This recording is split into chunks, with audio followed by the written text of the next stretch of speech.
La verdad emergió 2 copas del mundo después. Un Balón de Oro, el reconocimiento máximo al mejor jugador del planeta. Y sin embargo, un hombre siendo conducido esposado a una prisión paraguaya con un pasaporte falsificado entre sus manos temblorosas. 120 días encerrado entre rejas, una carrera hecha añicos, un nombre manchado de por vida ante millones de personas. Lo que nunca te explicaron, lo que los titulares nunca se tomaron el tiempo de contar, es por qué el hombre que más alegría irradiaba en el mundo del fútbol terminó de esa manera tan oscura e inesperada. Su nombre era Ronaldo de Asís Moreira. Ronaldinho para el mundo entero. Gaúcho para quienes lo conocían de verdad. Y lo que ocurrió aquella noche en Asunción, la capital de un país que pocos relacionaban con su nombre, lo cambió absolutamente todo. No solo su carrera, no solo su reputación, su manera de entender la vida. En los próximos 55 minutos vas a descubrir 4 cosas que nunca te contaron. La primera, la red de conexiones que unía a Ronaldinho con empresarios directamente vinculados al lavado de dinero en Brasil. Nombres, fotografías, documentos que demuestran que no fue un hecho aislado ni una simple coincidencia, sino un patrón que se repitió durante años. La segunda, la confesión en la que admite haber firmado papeles sin tomarse siquiera el trabajo de leerlos. El instante preciso, el momento exacto en que cedió el control de su propia vida a manos de otros. La tercera, lo que sucedió realmente dentro de aquella cárcel paraguaya. Las 24 horas más duras de su existencia, las que estuvieron a punto de quebrarlo definitivamente, y lo que sus propios compañeros de celda revelaron tiempo después al salir. Y la cuarta, ¿por qué sigue sonriendo? ¿Qué se esconde verdaderamente detrás de esa risa que jamás desaparece, que resistió la pobreza, la gloria, la caída y la prisión? El secreto que lo explica todo, desde el principio hasta el final de su historia. Te avisaré cuando lleguemos a cada una. Si abandonas el video antes del final, te perderás lo más importante de todo. La respuesta a por qué un hombre, que lo tuvo absolutamente todo, la fama, el dinero, el amor de millones, aceptó algo que en el fondo sabía que no estaba bien. Si te gusta este contenido, suscríbete para no perderte ninguna historia oculta. 1980. Porto Alegre, Brasil. Una favela donde las casas eran de madera mal clavada y el agua llegaba cuando tenía a bien llegar, que no era siempre. Las calles eran de tierra, los niños jugaban descalzos y la dignidad costaba el doble que en cualquier otro barrio. Allí nació Ronaldo, el menor de 3 hermanos. Su padre, João, trabajaba en los astilleros del puerto, levantándose antes del amanecer cada día de su vida. Ronaldinho tenía apenas 7 años cuando su hermano mayor Roberto ingresó al Grêmio, el gran equipo de Porto Alegre. Roberto era delantero, veloz, inteligente, con un futuro que parecía escrito en las estrellas. Todo el mundo en el barrio coincidía en que llegaría muy lejos. Era el orgullo de la familia, la esperanza de la favela. Ronaldinho iba a todos los entrenamientos de su hermano. Se colaba por los huecos de la reja del estadio, se acomodaba en las gradas vacías y desde allí miraba, absorbía, aprendía con una concentración impropia de su edad. Memorizaba cada movimiento, cada posición, cada toque que veía. Un día, uno de los entrenadores lo vio con el balón en los pies, haciendo cosas que no debería poder hacer un niño de esa edad. ¿Quién es ese chico? El hermano de Roberto. Que se quede, que juegue con los demás. Tenía 8 años y ya le ganaba con naturalidad a niños de 12, sin esforzarse demasiado, como si el balón fuera una extensión natural de su cuerpo. Pero hay algo fundamental que debes comprender antes de continuar. algo que marcó cada decisión de su vida, cada elección que tomó, cada sonrisa que dibujó. A los 8 años, Ronaldinho perdió a su padre. João estaba en la piscina del club un día completamente ordinario. Se metió al agua como cualquier otro día. Sufrió un infarto masivo. Murió ahí mismo, en el agua, sin poder despedirse de nadie. Ronaldinho no estaba presente. Estaba jugando en algún rincón del barrio cuando alguien fue a buscarlo. Cuando se lo dijeron, no lloró, no gritó. Se quedó completamente en silencio, como si el mundo hubiera dejado de girar por un momento. Tomó el balón y se fue a jugar solo.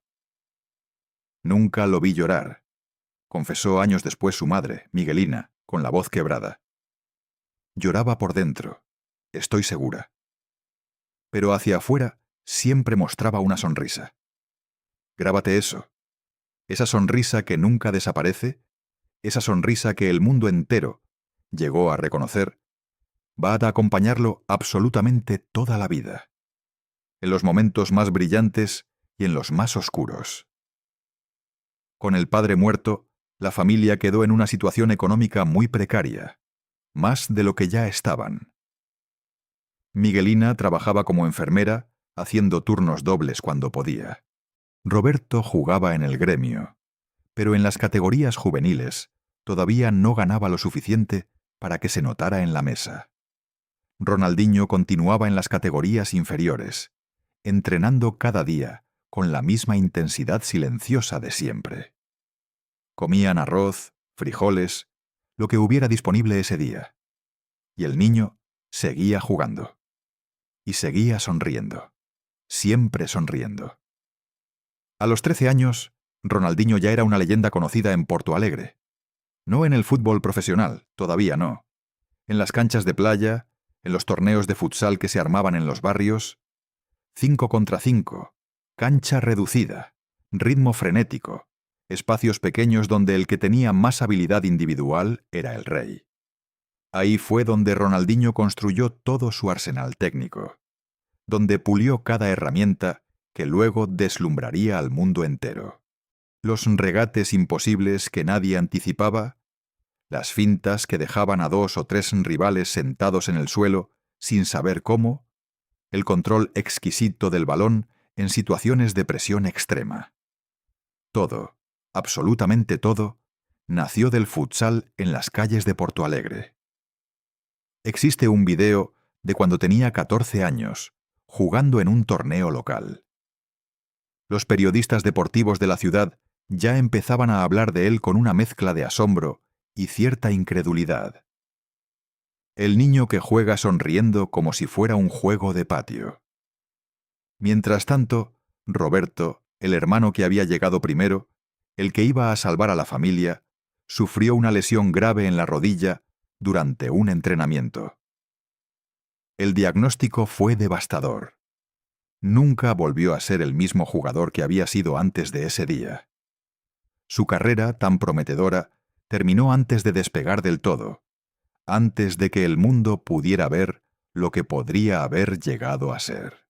Toda la presión, toda la expectativa, todo el peso de la esperanza familiar cayó entonces sobre Ronaldinho.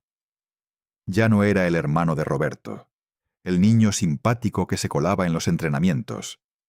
Ahora era él el que tenía que cargar con todo. Y Roberto pasó a ser, a partir de ese momento, el hermano de Ronaldinho.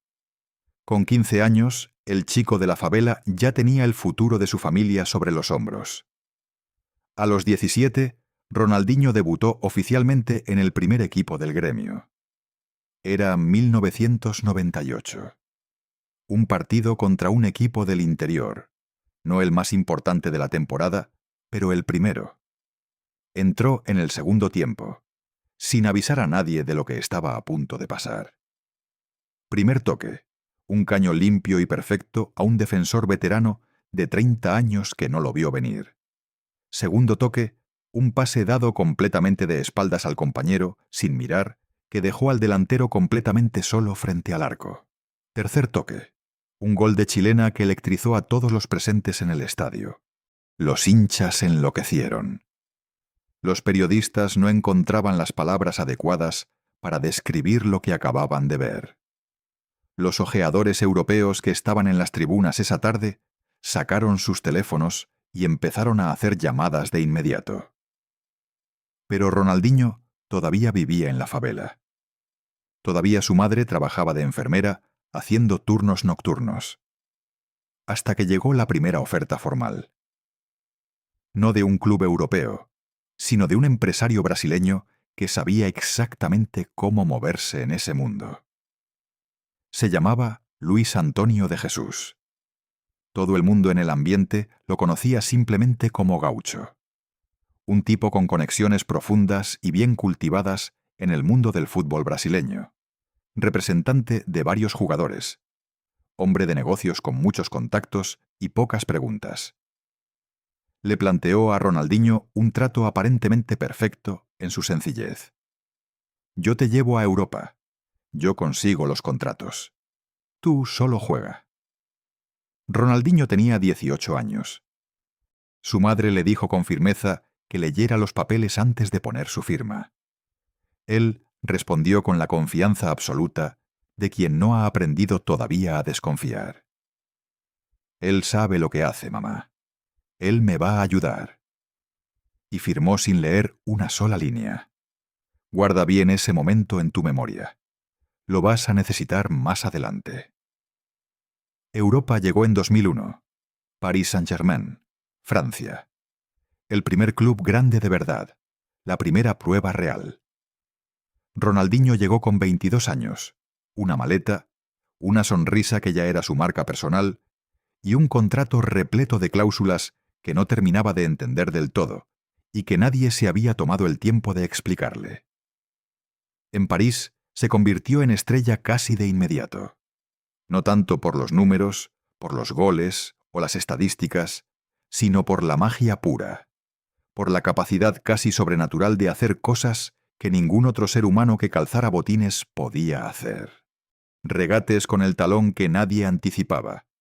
Tiros de Rabona ejecutados con una naturalidad desconcertante. Pases dados completamente de espaldas al rival que parecían sacados de otro planeta, de otro deporte. Los franceses lo adoraban sin reservas. Le habían puesto un apodo que lo decía todo: Le Magicien, el mago. Pero había un problema creciendo en silencio. Un problema que nadie veía todavía porque estaba oculto detrás de la magia y la sonrisa. Ronaldinho no sabía decir que no. A nadie. Nunca. Las fiestas se extendían hasta las 5 de la mañana y él siempre estaba en el centro. Amigos que aparecían de la nada en su puerta. Personas que le pedían favores constantemente, de manera sistemática. Firmar este documento, avalar aquel proyecto, salir en esta fotografía, decir que sí a este otro asunto. Siempre tenía una sonrisa, siempre decía que sí. Recordó un compañero de equipo años después, con una mezcla de admiración y preocupación. Era imposible negarle algo a él, pero también era absolutamente imposible que él le negara algo a alguien. Era su mayor virtud y su mayor debilidad al mismo tiempo. En 2002, Ronaldinho ganó su primer mundial con la selección de Brasil, en Corea del Sur y Japón. 23 años recién cumplidos. El gol de tiro libre contra Inglaterra en cuartos de final que lo convirtió en leyenda universal de un solo disparo. El pase milimétrico para Rivaldo en la final que desató la locura. Brasil, campeón del mundo, Ronaldinho figura indiscutida del torneo, reconocido por todos como el jugador más desequilibrante de la Copa. Y entonces llegó la llamada que cambiaría para siempre el curso de su vida. Barcelona. El club más poderoso y glamoroso del mundo en ese momento preciso. Joan Laporta, recién elegido presidente con una campaña basada en grandes promesas y fichajes espectaculares, lo quería como su gran carta de presentación. 30 millones de dólares, contrato de 5 años, la sagrada camiseta con el número 10 en la espalda. Ronaldinho llegó al Camp Nou en el verano de 2003, y lo que vino después fue gloria absoluta durante 5 años que el fútbol nunca olvidará. Pero antes de hablar de Barcelona, antes de hablar de la magia y los aplausos y los balones de oro, necesitas saber algo crucial. En 2002, mientras Ronaldinho triunfaba en suelo francés y se consagraba en el Mundial, se abrió en Brasil una investigación judicial de considerables proporciones. Un caso de lavado de dinero relacionado directamente con el negocio del fútbol. Empresarios sin escrúpulos que utilizaban las transferencias internacionales de jugadores como mecanismo para mover dinero ilegal a través de las fronteras, lavándolo en el proceso.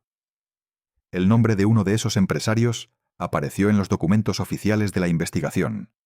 Luis Antonio de Jesús, Gaucho. El mismo hombre que representaba a Ronaldinho y que le había conseguido el contrato con el PSG. La investigación no llegó a ninguna conclusión definitiva que permitiera hacer cargos. Se cerró eventualmente por insuficiencia de pruebas. Pero el nombre quedó ahí, archivado en los expedientes judiciales, durmiendo y esperando. Ronaldinho nunca fue acusado de absolutamente nada. Ni siquiera fue llamado a declarar o investigado de manera directa. Pero su nombre aparecía en los documentos, vinculado al asunto a través de su representante y de los contratos que había firmado sin leerlos. Este detalle es importante. Guárdalo bien. La Gloria, Barcelona de 2003 a 2008. 5 años en los que Ronaldinho fue reconocido universalmente como el mejor jugador del planeta.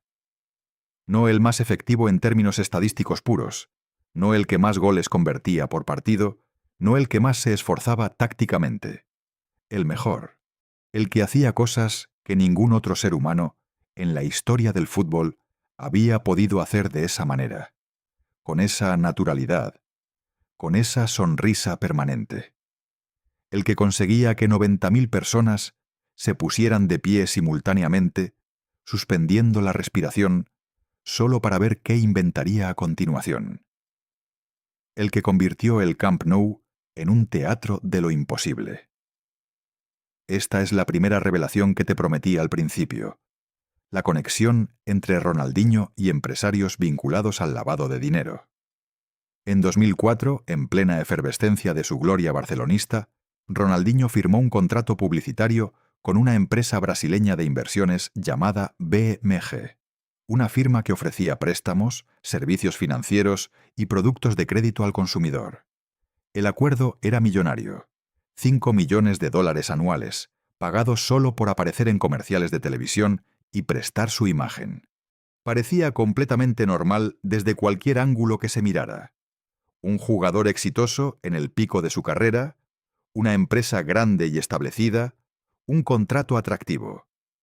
Lo que no se supo hasta años después era que BMG estaba siendo investigada simultáneamente por la Policía Federal brasileña, por lavado de dinero y por conexiones documentadas con organizaciones criminales que operaban en Sao Paulo y Río de Janeiro. ¿Lo sabía Ronaldinho? No, casi con total certeza. El hombre que jugaba con una sonrisa en el Camp Nou no tenía la menor idea de con quién estaba asociando su imagen. ¿Firmó sin leer? Sí, como siempre lo había hecho, como lo haría siempre. ¿Le importó a alguien cuando la información salió a la luz? No, porque en ese momento era absolutamente intocable, el rey del mundo, el hombre al que nadie se atrevía a señalar. El contrato con BMG fue cancelado silenciosamente 2 años después, sin ninguna explicación pública, sin acusaciones, sin escándalo, como si nunca hubiera existido.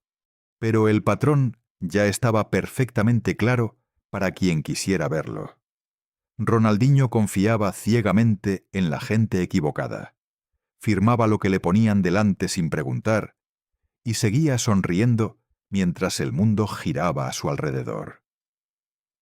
2004. Camp Nou. 98.000 personas. El Real Madrid visitando Barcelona en el partido más importante de la temporada española. Ronaldinho destruyó al equipo merengue esa tarde de manera casi humillante.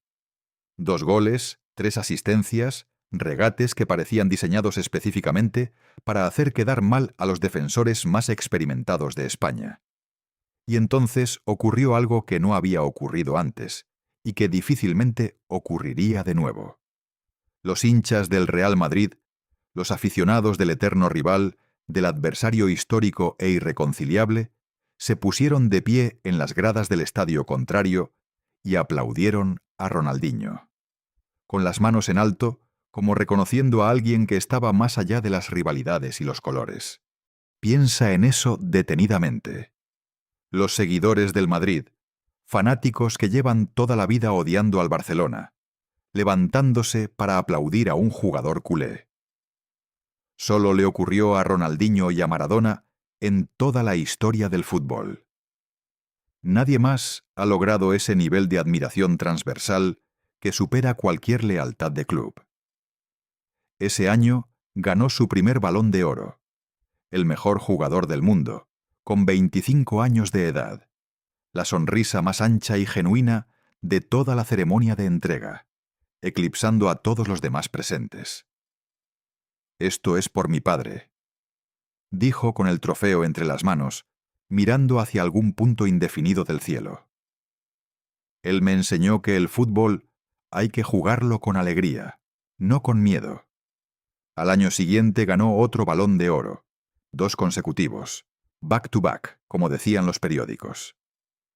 Solo 6 jugadores en toda la historia del fútbol habían logrado esa hazaña de repetir el galardón. Barcelona ganó 2 ligas, una Champions League que devolvió al club al trono de Europa. Ronaldinho era el rey absoluto e indiscutido del fútbol mundial. Y entonces empezó a desmoronarse. Lenta, silenciosamente, pero con una inevitabilidad que quienes lo rodeaban podían sentir, aunque nadie lo dijera en voz alta. Lo que nadie te cuenta, lo que los documentales sobre su vida generalmente omiten, es que en 2006, en plena gloria, con los 2 balones de oro en la vitrina y el mundo a sus pies, Ronaldinho ya estaba perdiendo el control de manera visible para quienes lo conocían de cerca. Las fiestas dejaron de ser ocasionales, algo reservado para celebraciones especiales, y se convirtieron en una rutina inquebrantable. 3, 4 veces por semana, sin excepción. Discotecas en Barcelona hasta el amanecer, viajes relámpago a Brasil cada vez que el calendario dejaba un fin de semana libre, amigos que aparecían en su puerta sin avisar y se instalaban durante meses como si vivieran allí. Frank Rijkaard, su entrenador, comenzó a preocuparse seriamente y lo hizo saber en reuniones privadas con la directiva. «Está llegando tarde a los entrenamientos con regularidad», advirtió. «Está subiendo de peso de manera preocupante. Algo no está bien». Pero Ronaldinho seguía jugando bien cuando aparecía en el campo. Seguía siendo mágico. Seguía arrancando ovaciones. ¿Para qué confrontarlo y arriesgarse a perturbar ese equilibrio frágil? En 2007 llegó un jugador nuevo al Barcelona, procedente de las canteras del club. Tenía 20 años. Era argentino. Se llamaba Lionel Messi. Messi vivía exclusivamente para el fútbol, con una dedicación casi monástica que asombraba a todos los que trabajaban con él. Entrenaba el doble que cualquier otro jugador del plantel.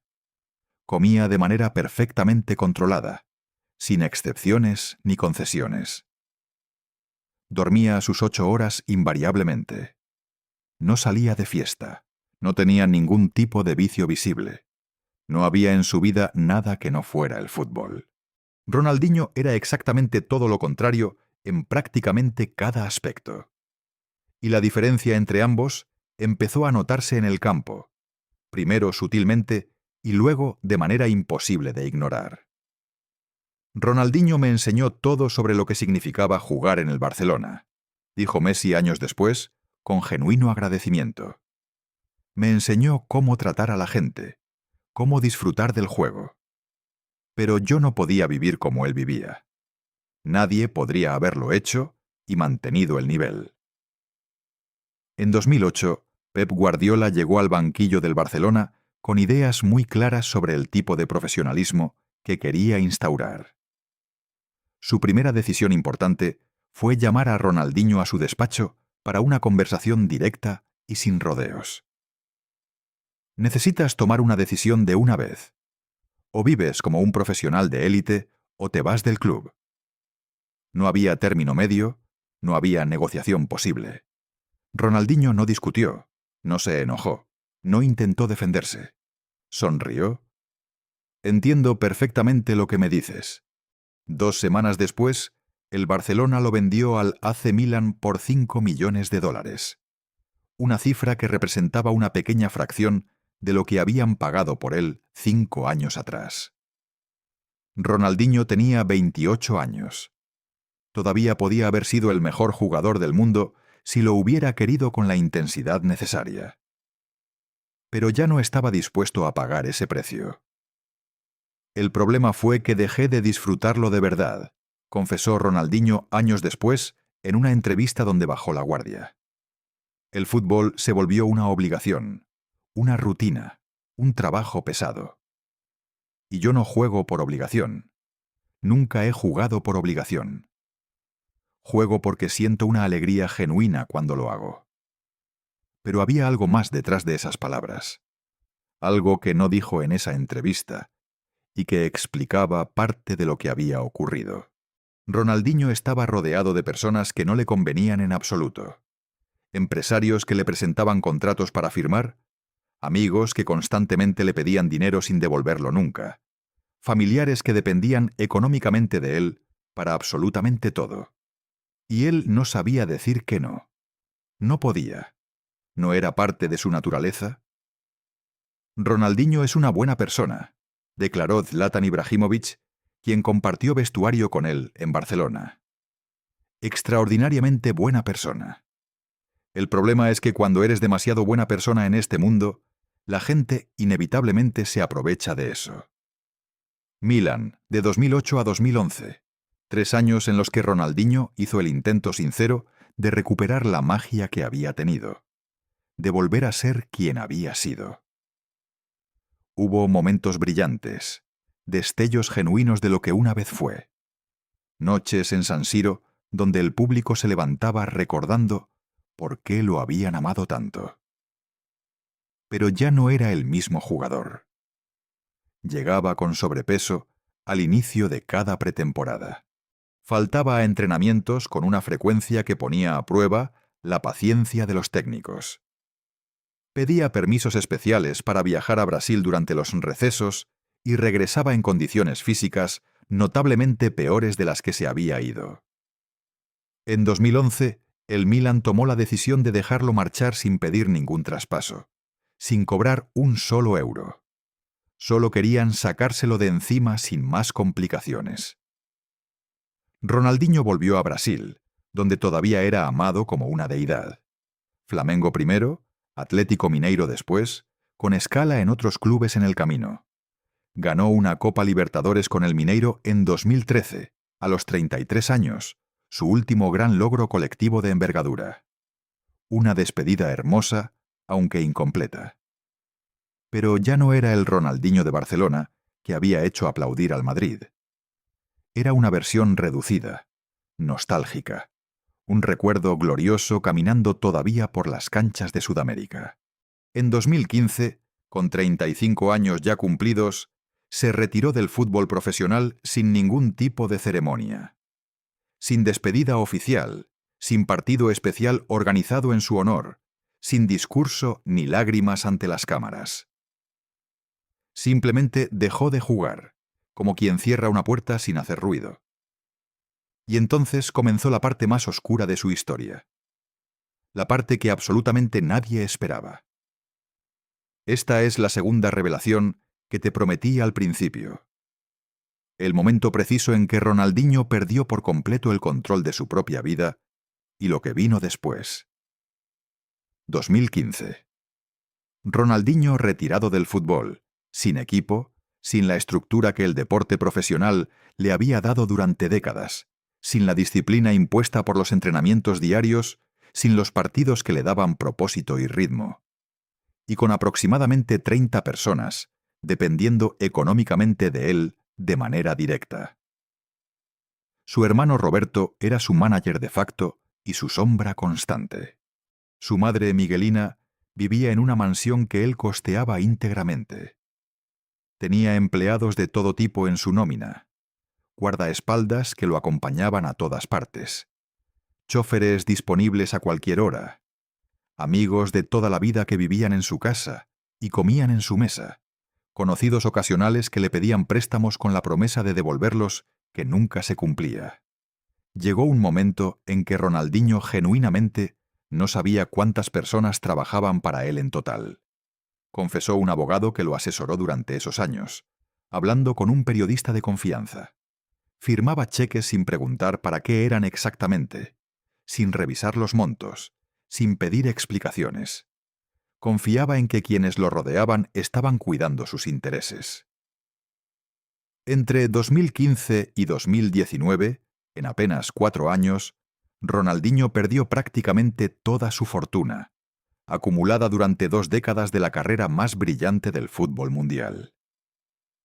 Había ganado más de 100 millones de dólares a lo largo de su vida profesional.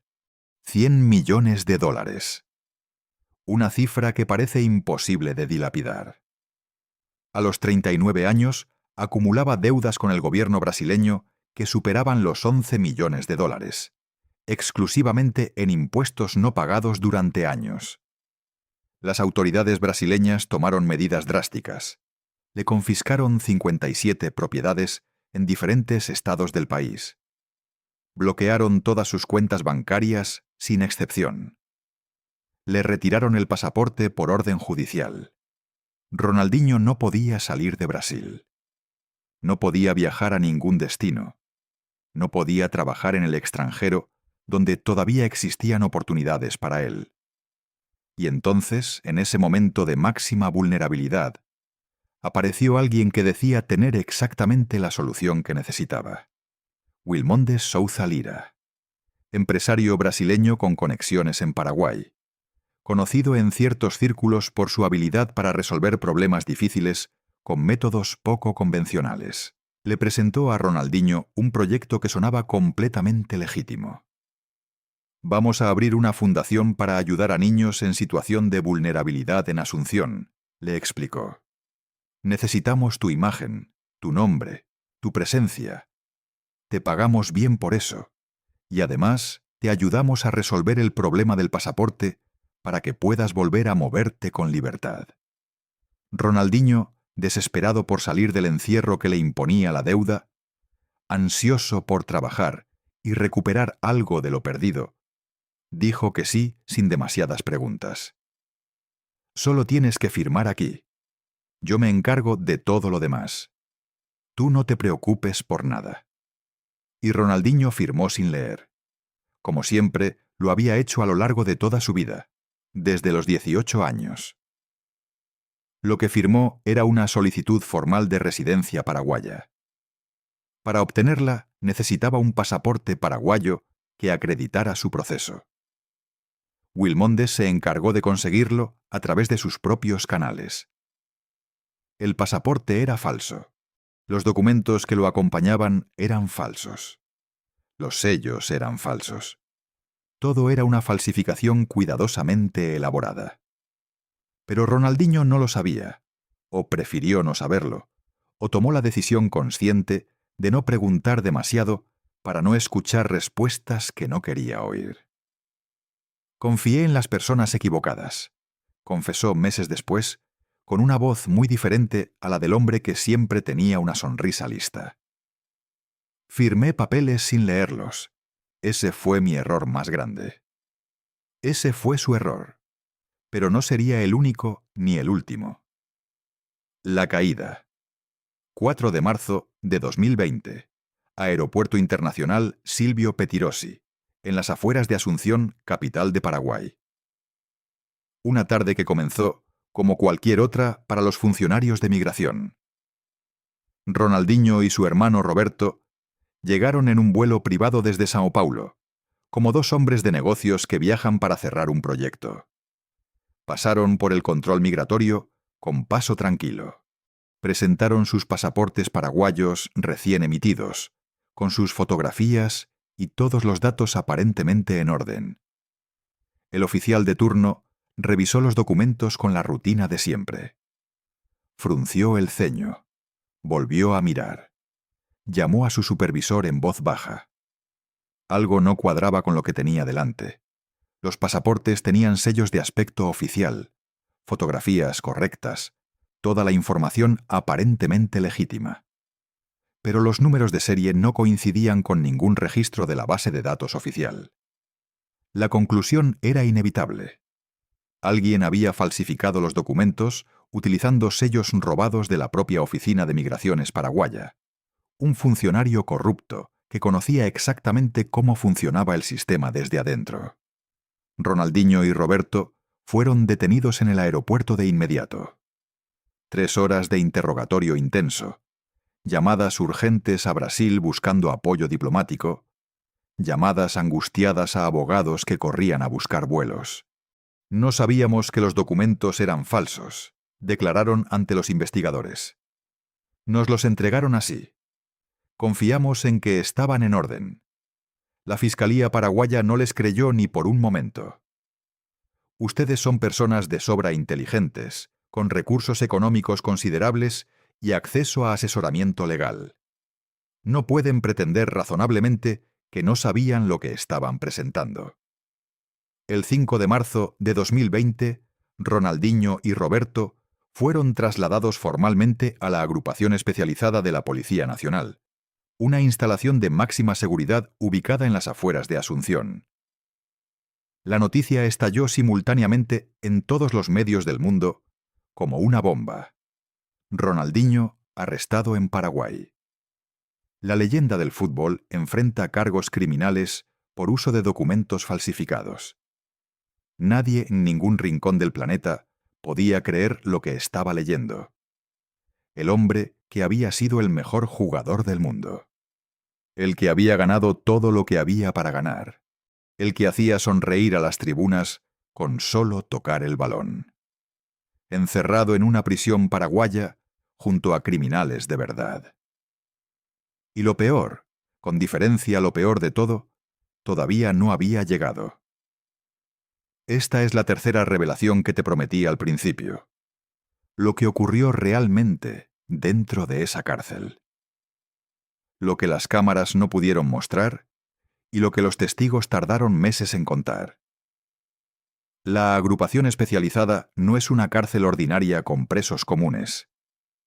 Es el lugar donde el Estado paraguayo recluye a los criminales considerados más peligrosos del país, jefes de carteles de narcotráfico, secuestradores de alto perfil, asesinos condenados por múltiples crímenes, personas para las que el resto de instalaciones penitenciarias no eran suficientemente seguras. Y allí estaba Ronaldinho. La primera noche fue la peor. Ronaldinho no durmió ni un minuto. Se quedó sentado en el catre de metal oxidado, con la espalda firmemente apoyada contra la pared fría, mirando fijamente la puerta de metal, escuchando gritos y conversaciones en guaraní que no comprendía en absoluto, ruidos que no sabía interpretar, silencios que resultaban tan amenazantes como los gritos. Pensé que me iban a matar esa primera noche, confesó meses después, sin intentar suavizar la verdad.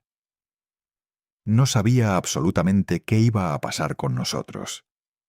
No tenía ningún punto de referencia para entender dónde estábamos. Pero entonces ocurrió algo completamente inesperado, algo que nadie podría haber anticipado en ese escenario.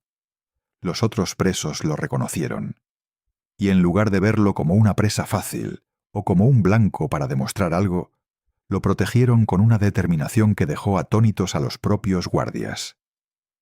Es Ronaldinho. Se pasaban la voz de celda en celda, con un respeto que no necesitaba explicación. Es el mago. Nadie le pone un dedo encima. Un preso brasileño que llevaba años en esa cárcel se le acercó la segunda noche, con la autoridad tranquila de quien tiene cierto peso en ese mundo. Tranquilo, hermano. Aquí dentro nadie te va a hacer nada mientras yo esté. Eres una leyenda. Todo el mundo lo sabe. Ronaldinho empezó a llorar en ese momento. Lloró sin intentar disimularlo, sin la sonrisa protectora que había llevado durante décadas.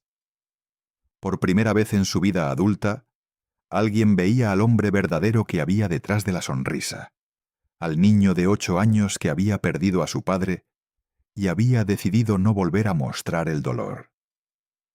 «No quiero estar aquí», dijo, con una honestidad brutal. «No hice nada que mereciera esto». «Lo sé, hermano», le respondió el brasileño. «Pero estás aquí ahora mismo y tienes que encontrar la manera de sobrevivir cada día».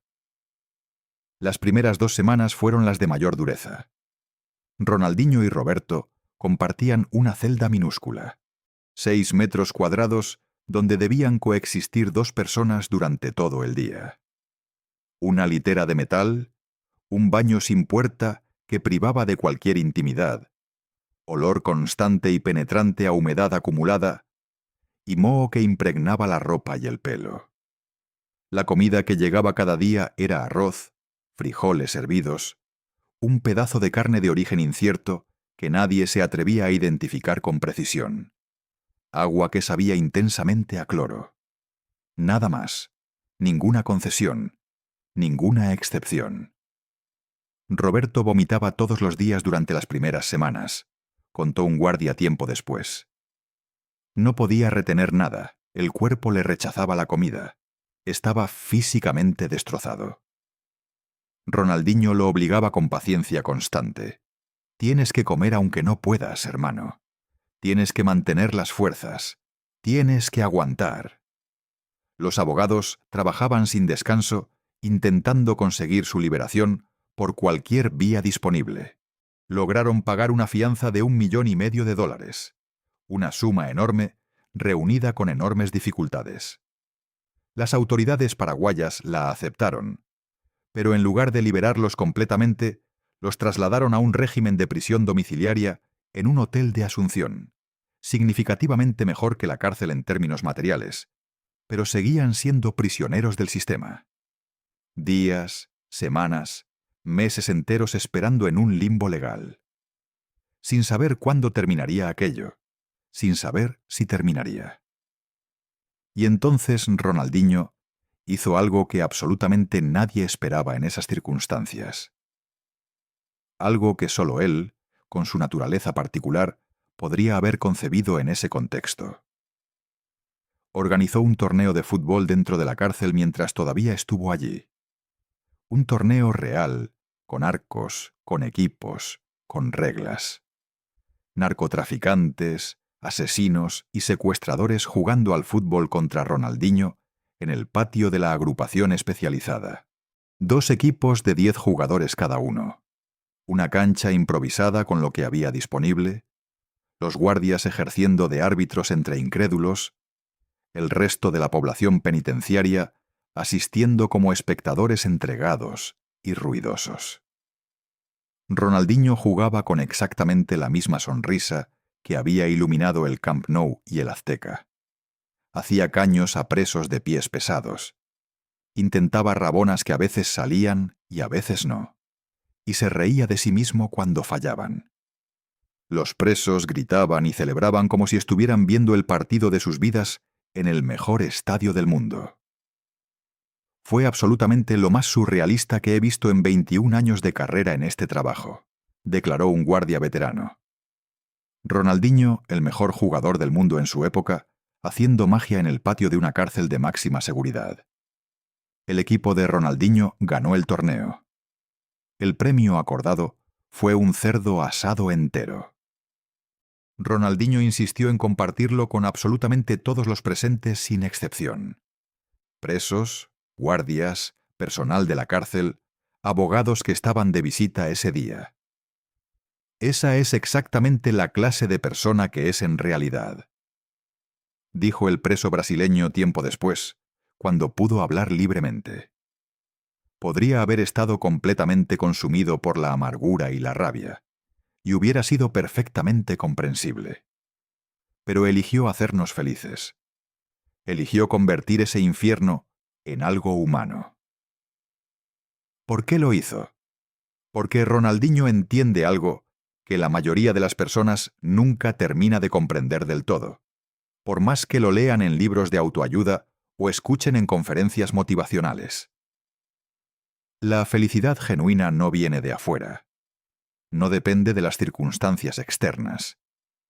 Viene de adentro, de una decisión cotidiana y consciente. Y nadie puede arrebatártela. Ni siquiera una cárcel paraguaya en el fin del mundo. Pero mientras Ronaldinho organizaba torneos y compartía cerdos asados entre rejas, afuera del muro todo se estaba derrumbando a velocidad acelerada. Su imagen pública, construida durante 20 años de magia y sonrisas, quedó destruida en cuestión de días. Las marcas que tenían contratos vigentes con él los cancelaron sin dudarlo. Los patrocinadores desaparecieron sin despedirse. Los clubes y federaciones que querían contratarlo para eventos especiales y ceremonias se echaron para atrás de inmediato, sin excusas ni explicaciones. Ronaldinho es un criminal, repetían sin descanso en las redes sociales personas que nunca habían investigado un solo detalle del caso. Se lo merece por idiota y por confiado, agregaban otros que tampoco sabían nada. Así terminan inevitablemente los que no saben administrar su dinero ni rodearse de buenas personas. Nadie se preguntaba qué había ocurrido realmente. Nadie investigaba las circunstancias reales. El Tribunal de la Opinión Pública ya había dictado sentencia antes de que comenzara el proceso legal. Su madre, Miguelina, una mujer que había trabajado toda su vida como enfermera y que conocía mejor que nadie la historia verdadera de su hijo, concedió una entrevista llorando abiertamente ante las cámaras. Mi hijo no es un criminal. Mi hijo confió en las personas equivocadas y lo pagó con su libertad. Eso no es un delito. Eso es ser demasiado buena persona en un mundo que se aprovecha de las buenas personas. Tenía toda la razón del mundo, pero a nadie le importaba escucharla en ese momento de frenesí mediático. Wilmondes Souza Lira, el empresario que había construido toda la trampa y le había conseguido el pasaporte falsificado, había desaparecido del mapa. Las autoridades paraguayas lo buscaban activamente con una orden de captura vigente, pero no lograban encontrarlo. Los documentos del expediente judicial revelaban que Wilmondes había pagado una suma de dinero a un funcionario corrupto de la Oficina de Migraciones paraguaya a cambio de los sellos robados necesarios para fabricar los documentos falsos. El funcionario corrupto lo admitió todo cuando fue arrestado, proporcionando detalles y nombres. Fue condenado. Pero Ronaldinho seguía pagando las consecuencias, porque aunque no había participado en la falsificación, él mismo había presentado los documentos falsos ante las autoridades migratorias. La ignorancia no constituye una defensa válida ante la ley, declaró el fiscal a los medios. Usted es legalmente responsable de los documentos que presenta en nombre propio. Técnicamente tenía razón. Legalmente tenía razón. Pero había algo más detrás de la posición intransigente de las autoridades paraguayas. Algo que los observadores más perspicaces mencionaban en voz baja. Paraguay quería demostrar algo. Quería mostrar al mundo que en su territorio nadie estaba por encima de la ley. Que la fama y la gloria no compraban impunidad. Que ni siquiera el hombre que había hecho aplaudir al Real Madrid podía entrar al país con documentos falsos, sin consecuencias. El 25 de agosto de 2020, 173 días después de su arresto en el aeropuerto, Ronaldinho y Roberto fueron finalmente liberados. El proceso legal concluyó con un acuerdo negociado con la Fiscalía. Pagaron una multa de $90.000 cada uno. Aceptaron ciertas condiciones, se comprometieron a colaborar con las investigaciones en curso. A cambio, los cargos originales fueron sustancialmente reducidos. No fueron declarados culpables del delito de falsificación de documentos públicos, que llevaba penas de prisión severas. Fueron declarados culpables de uso de documentos falsos con desconocimiento de su condición fraudulenta, una figura legal notablemente más suave que abría la puerta a la libertad. Ronaldinho salió del hotel donde había cumplido la prisión domiciliaria durante meses. Centenares de periodistas lo esperaban en la entrada, en un semicírculo caótico de cámaras, micrófonos y periodistas gritando preguntas en 3 idiomas simultáneamente. Ronaldinho se detuvo en la puerta, respiró profundo, miró las cámaras y habló con voz firme y clara. Quiero pedir disculpas a todos los que me han apoyado y han creído en mí. Cometí un error grave al confiar sin verificar, al firmar sin preguntar. Confié en las personas equivocadas y pagué un precio muy alto por eso. Les prometo que eso no volverá a ocurrir. Y sonrió. Esa sonrisa, la misma sonrisa de siempre, la de Porto Alegre, la de París, la del Camp Nou, la de la cárcel paraguaya. Regresó a Brasil, a su casa en Porto Alegre, cerca del barrio donde había nacido y crecido. Los periodistas lo siguieron durante semanas buscando la exclusiva, la declaración definitiva, el derrumbe que nunca llegó.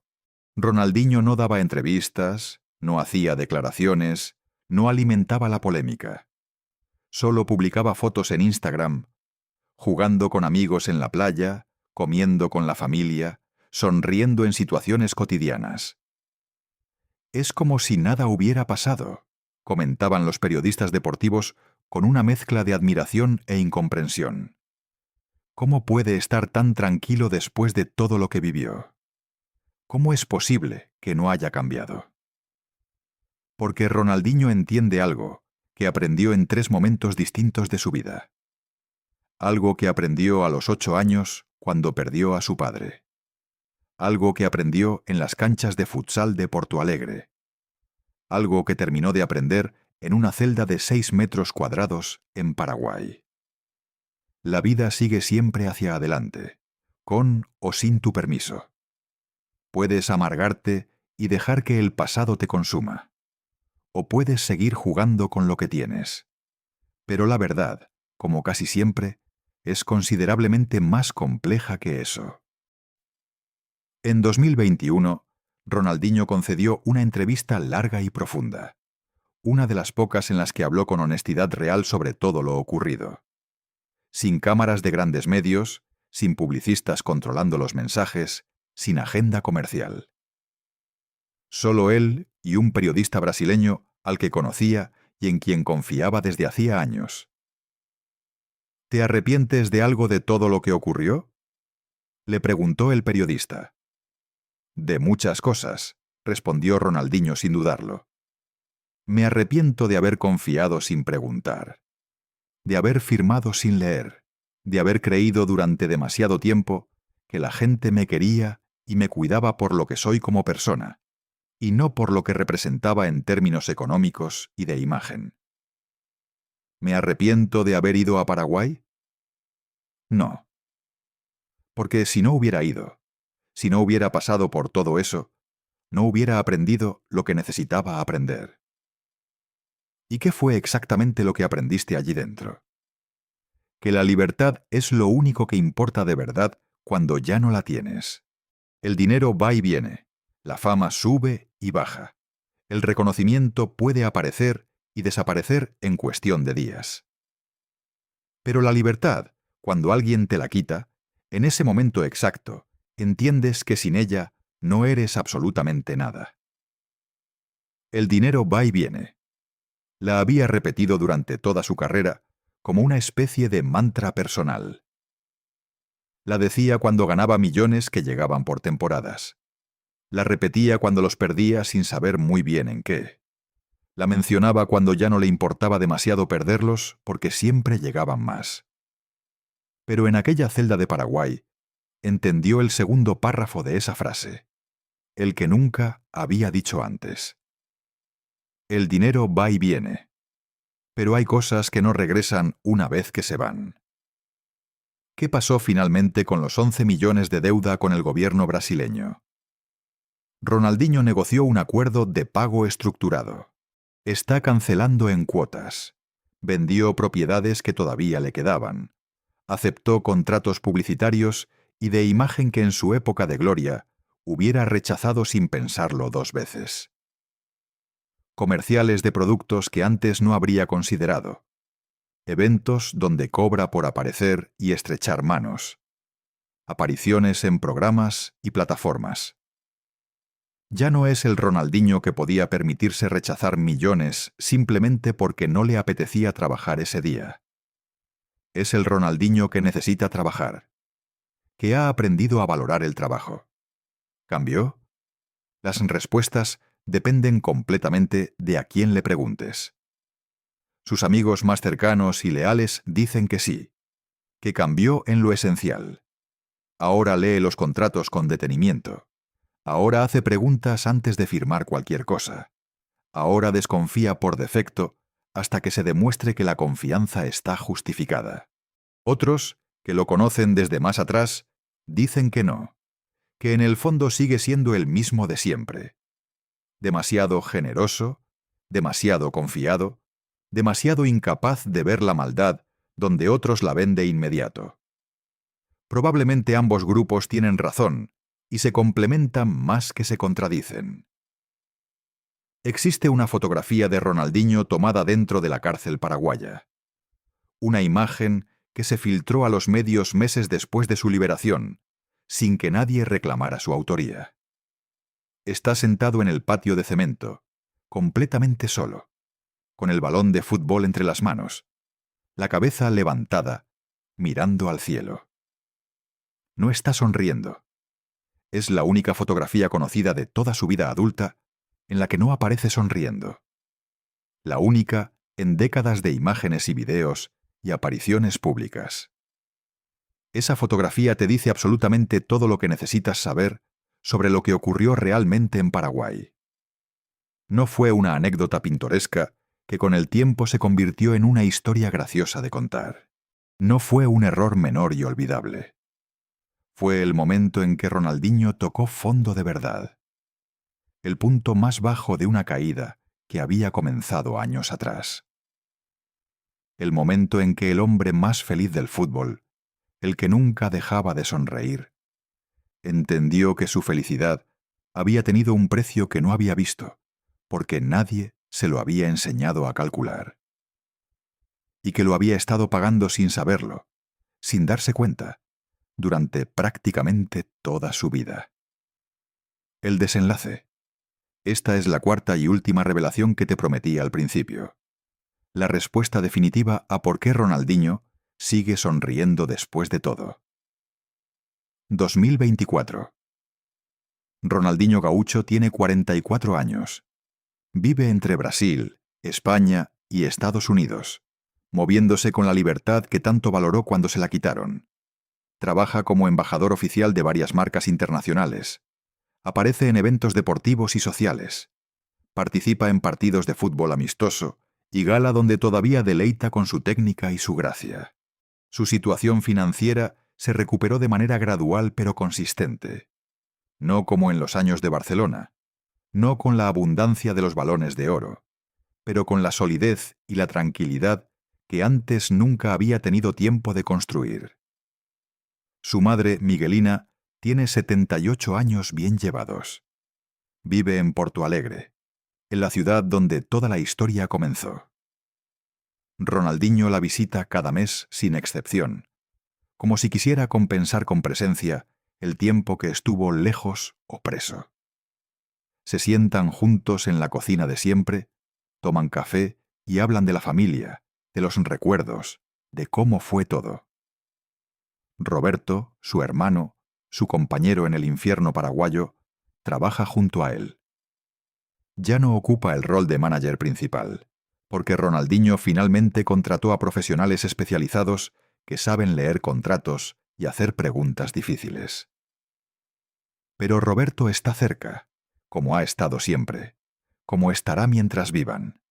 Pasamos juntos por el infierno más oscuro, dijo Ronaldinho en una entrevista reciente, con una serenidad que no existía antes. Y eso nos unió de una manera que ningún trofeo ni ningún éxito podría haber logrado. Su hijo Juan tiene 19 años. Juega fútbol por puro placer, sin la presión de ser el hijo de alguien, sin la expectativa de seguir ningún legado. Mi hijo ya entiende algo que yo tardé 40 largos años en comprender, dijo Ronaldinho, mirando al suelo con una sonrisa diferente a todas las demás. Pero hay algo más profundo que todo esto. Algo que explica toda la historia de este hombre desde el principio hasta hoy. Algo que explica por qué sigue sonriendo cuando el mundo entero esperaba que dejara de hacerlo.